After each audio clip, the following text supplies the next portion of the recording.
वक्रतुंड महाकाय सूर्यकोटि समप्रभ निर्विघ्नं कुरु मे देव सर्वकार्येषु सर्वदा। गुरुर्ब्रह्मा गुरुर्विष्णु गुरुर्देवो महेश्वरा गुरुर् साक्षात् परब्रह्म तस्मै श्री गुरवे नमः। महायोगपीठे तटे भीमरथ्यं वरं पुण्डरीकाय दातुं मुनिन्द्रे समागत्य तिष्ठन्तमानन्दसुन्दरं परब्रह्मलिङ्गं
मना दुसरे चरण संतांच्या त्यांच्या कृपादाने कथेचा विस्तार हो बाबाजी सद्गुरुदास सुखा। नमो ज्ञानेश्वरा निवृत्ती उदारा सुपान देवा। नमो मुक्ताबाई त्रिभुवन पावन जननी देवाचिया। नमो सद्गुरु तुकया ज्ञान दीपा। नमो सद्गुरु सच्चिदानंद रूपा।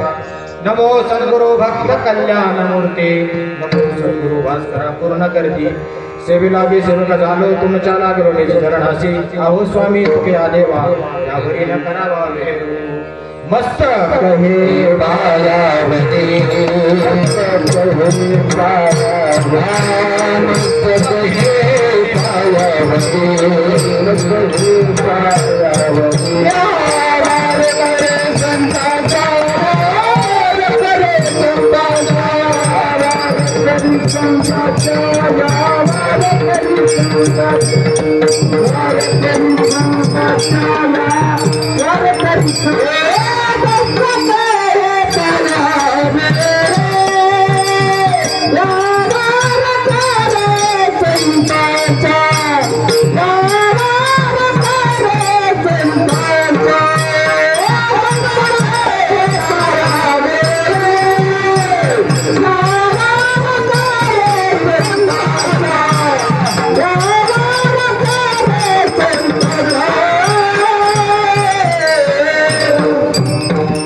कहे पायावरी वाढणारी संताचा अवघाचे संसार सुखाचा करीना आनंदे भरीना तिने लोके जाईन दे माये तया पंढरपुरा भेटेना माहेरा बोलिया सर्व सुखताचे फळ मी राहिना क्षम मी देईन पांडुरंगे जाईन दे माये तया पंढरपुरा भेटेना माहेरा बोलिया बापर कुमादेवी वरु विठ्ठलाच्या भेटी आपुलिया सबसाठी करून गेला जाईन दे माये तया पंढरपुरा भेटेना माहेरा बोलिया विठ्ठल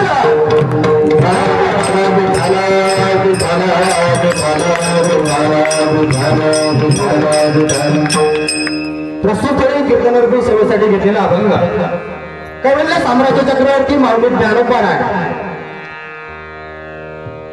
ज्ञानोबा रायने अवघ्या जगावरती असणारा हा संसार सुखाचा करण्याची केलेली प्रतिज्ञा या प्रतिज्ञेच्यासाठी घेतलेला हा अभंग आज या कीर्तनरूपी सेवेसाठी घेतलेला आहे। माऊली ज्ञानोबा राय आज ही प्रतिज्ञा करीत आहे की अवघाची संसार सुखाचा करीना आनंदे भरीना तिन्ही लोके। माऊली ज्ञानोबा राय सांगतात या भूतलावरती असणारा संसार ज्या अर्थानं माऊली ज्ञानोबा राय हा संसार सुखाचा करीन असे म्हणतात त्या अर्थानं हा संसार सुखाचा आधीपासून नाही आहे का नाही। कारण संसार कसा सांगितला आपल्याला हा संसार दुःखमूळ संसार हा दुःखमूळ आहे म्हणून हा संसार सुखाचा करीन परंतु संसार माऊली कोणतं सांगतात हे पहिलं कर्तव्य। कारण माऊली ज्ञानोबा रायांचं जीवन चरित्र जर पाहिलं तर माऊली ज्ञानोबा राय हे ब्रह्मचारी म्हणजे अवघ्या 16व्या वर्षी त्यांनी संसार केलाय का। मग माऊली संसार सुखाचा कोणता करीन म्हणतात तर जन्म मरण रूप रूपी जो संसार आहे तो संसार सुखाचा करीन याच्यासाठी माऊली प्रतिज्ञा करतात. मग माऊली ज्ञानोबा एवढं सांगतात की नवे नवे हा फक्त हा संसार सुखाचा नाही तर अवघाची संसार सुखाचा करीन, आनंद भरीन तीही लोके, तिन्ही लोकांमध्ये मी आनंद भरेन. मग कशाच्या जोरावरती? तर ज्ञानाच्या जोरावरती. हा संसार सुखरूप आहे परंतु फक्त त्याची जाणीव तुम्हा आम्हाला नाही, याचं ज्ञान मी करून देईल. ह्या संसारामध्ये सुखरूप हा संसार सुखरूप करून टाकीन हे मी प्रतिज्ञा करतो. मग कुणी जरी विचारलं, समजा साधकांनी विचारलं, माऊली ज्ञानोबा तुम्ही संसार सुखाचा करीन म्हणताय, मग तो कसा करणार? तर माऊली ज्ञानोबा सांगतात, जाईन रे माये तया पंढरपुरा, भेटेन माहेरा पुलिया. माझं माहेर असणारं जे पंढरपूर आहे त्या माहेरामध्ये जाईन, त्या ठिकाणी असणारा माझा पिता श्री विठ्ठल पंढरीचा मालक, त्या पंढरीच्या पांडुरंगाच्या चरणाला मी आलिंगन देईल आणि त्याच्याकडून हे सुख तुम्हाला प्राप्त करून देऊ. मग त्याच्याकडून तुम्ही सुख प्राप्त करून घेणार, तो तुम्हाला देईल का? माऊली ज्ञानोबा सांगतात, सर्व सुकृताचे फळ मिळाले. आजपर्यंत माझ्या आयुष्यामध्ये जे काही पुण्य झालेलं असेल ते पुण्य मी त्या पंढरीच्या पांडुरंगाच्या चरणावरती अर्पण करीन. त्या पुण्याच्या बदल्यात मी तुमचं सर्वांचं सुख करेन. मग कुणी पुढे विचारेल, खरंच हा पांडुरंग परमात्मा तुम्हाला सुख देईल का? त्यानं आतापर्यंत कुणाला सुख दिलं आहे का? त्यानं काही कुणाला दिलं आहे का?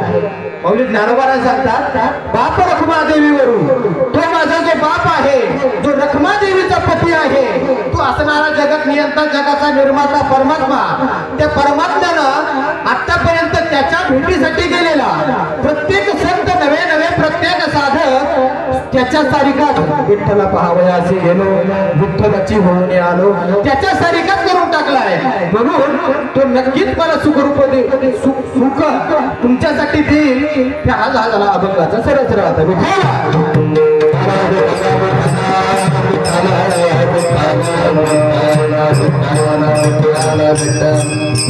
अभंगाचे चिंतन करण्यापूर्वी अल्पसा पर्याय वक्त्याचं आद्य कर्तव्य असतं. त्या अनुषंगाने सांगायचं झालं तर सालाबादप्रमाणे चालू असलेला हा आषाढी शिवशंभो पायी पालखी सोहळा, शिवशंभो महादेव पायी दिंडी सोहळा, बेलवंडी कोठार ते पंढरपूर असा असणारा हा सोहळा. आणि या निमित्तानं आज दुसऱ्या दिवशीचा मुक्काम